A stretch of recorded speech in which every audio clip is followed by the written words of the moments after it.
नमस्कार दोस्तों।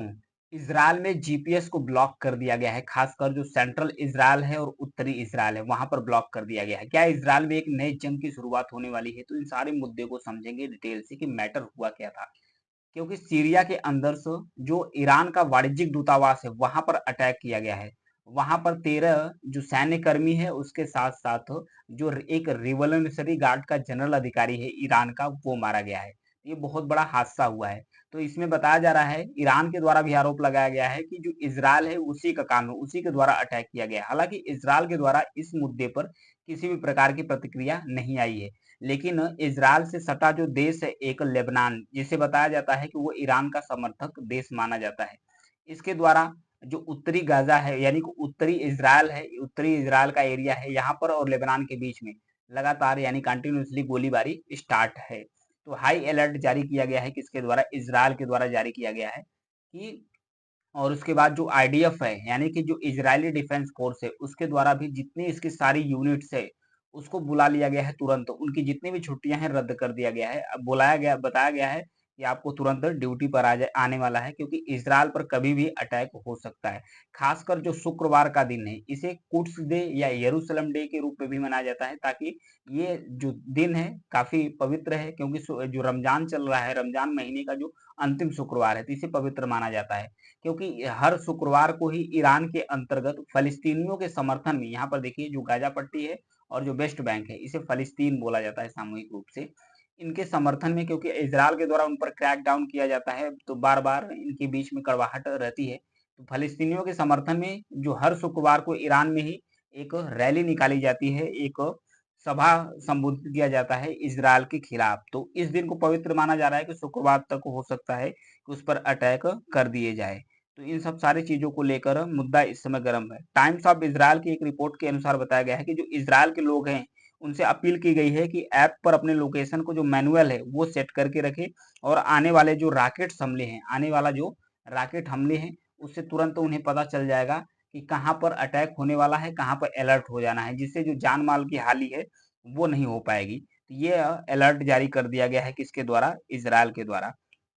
Social media पर यह भी कहा जा रहा है कि जो एडमिरल हगारी है, इन्होंने लिखा कि जनरेटर खरीदने, खाना स्टोर करने और जो एटीएम से पैसे निकालने की कोई जरूरत है नहीं, जैसा कि हमने आज तक किया है। यदि कोई भी बदलाव होगा तो तुरंत उसका अपडेट मोबाइल पर दे दिया जाएगा। आप लोग मोबाइल पर अलर्ट करके रखिए। वहीं जो बेंजामिन नेतान्याहू है, यानी कि जो इजराइल के प्रधानमंत्री हैं, उनके द्वारा भी चेतावनी जारी की गई है। उनके द्वारा कहा गया है कि अगर किसी भी प्रकार का, क्योंकि इतिहास में ऐसा पहली बार हुआ है, इतिहास में ऐसा पहली बार हुआ है, क्योंकि हत्याएं तो दोनों तरफ से होती थी, इजराइल के नागरिक भी मारे जाते थे, ईरान के भी मारे जाते थे, लेकिन ऐसा पहली बार हुआ है कि जो ईरान का एक अधिकारी इजरायली अटैक में मारा गया है। तो ये पहली बार हुआ है।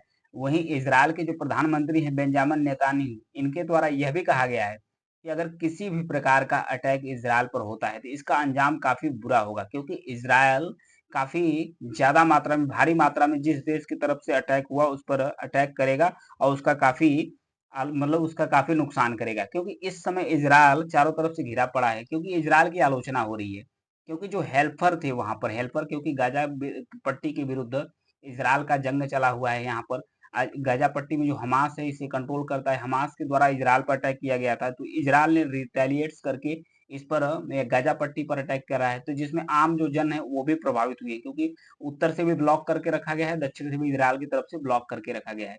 तो उसमें जो हेल्पर है, जो संयुक्त राष्ट्र की तरफ से हैं, जो हेल्पर हैं, उनकी भी कई सारे हेल्परों की मृत्यु हो गई है इजराइल के अटैक के कारण। तो इस पर सारे बवाल लगे हुए हैं, क्योंकि हर देश भी इजराइल पर दबाव बना रहे हैं। यूएन में एक प्रस्ताव लाया गया था चाइना की तरफ से कि जो तत्काल गाजा में है युद्ध विराम, इसे लागू कर दिया जाए। तो पहले तो बार बार वीटो कर दिया जाता था अमेरिका के द्वारा, लेकिन अब अमेरिका ने वीटो नहीं किया है, अमेरिका ने बाइकआउट कर दिया है। यानी कि जो वोटिंग होती, वोटिंग के समय ही अमेरिका अनुपस्थित हो गया। तो ये जो रेजुलेशन है ये पास हो गया कि तत्काल जो गाजा पट्टी में इजराइल के द्वारा अटैक किया जा रहा है उसे बंद किया जाए।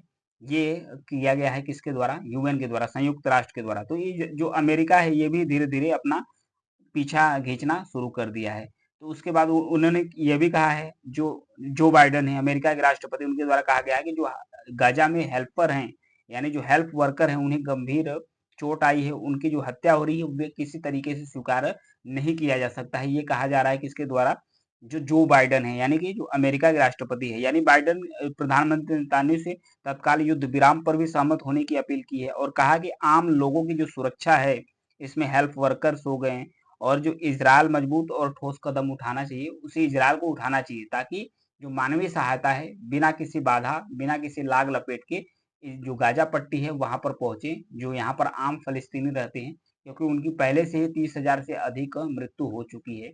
क्योंकि इजराइल के जो बंधक है अभी भी जो हमास है उसके कब्जे में है, वो छूटे नहीं है। तब तक इजराइल कमिटेड है कि जब तक ये छूटते नहीं है तब तक हम कहीं न कहीं जो गाजा पट्टी है उस पर अटैक करते रहेंगे। तो अभी हाल ही में जो वाणिज्यिक दूतावास पर अटैक हुआ है सीरिया के अंदर अटैक हुआ है।